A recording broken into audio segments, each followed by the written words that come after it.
রাতে চ্যাম্পিয়ন্স লিগের শেষ ১৬ লড়াই মাদ্রিদ ডার্বিতে মুখোমুখি রিয়াল আতলেতিকো। ম্যাচটি শুরু হবে রাত ২টায়। একই সময় আর্সেনালকে আতিথ্য দেবে পিএসভি আইন্ডহোভেন আর জার্মান ক্লাব বরুশিয়া ডর্টমুন্ডের প্রতিপক্ষ লিল। তার আগে রাত ১:১২টায় ক্লাব ব্রুগে খেলবে অ্যাস্টন ভিলার বিপক্ষে। ভিশনের ফুলঝুরি মেগা অফারে ফ্রিজ কিনলেই পাচ্ছেন ১৬ পিসের আকর্ষণীয় গিফট বক্স একদম ফ্রি। এক মাসেরও কম সময়ের ব্যবধানে আবারও মুখোমুখি দুই নগর প্রতিদ্বন্দ্বী রিয়াল আতলেতিকো। ভিন্ন আসর, তবে লক্ষ্য একই।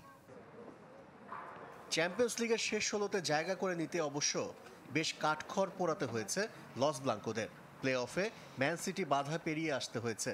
তবে চ্যাম্পিয়ন্স লিগের ইতিহাস বলে বহুবার ঘুরে দাঁড়িয়ে শিরোপার পর শিরোপা জিতেছে রিয়াল মাদ্রিদ।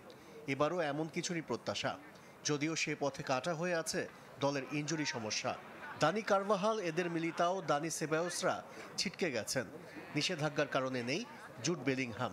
এরই মাঝে ভিনিসিউসের ক্লাব ছাড়ার গুঞ্জন। তবে আপাতত সৌদির প্রস্তাব নিয়ে মোটেও ভাবছেন না এই ব্রাজিলিয়ান।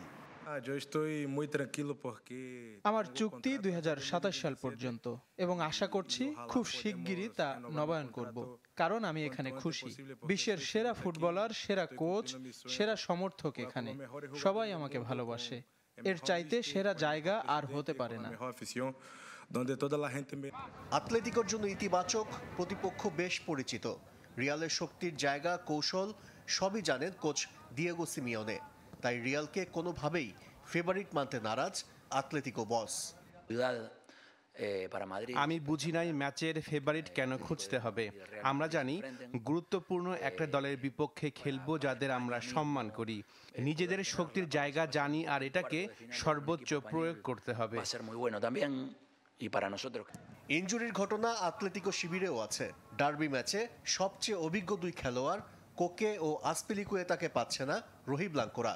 শেষ ৩ দেখায় কোনো দলই জিততে পারেনি। তবে ইউরোপিয়ান আসরে শেষ ৫ মুখোমুখিতে সবগুলোতেই জয় রিয়াল মাদ্রিদের।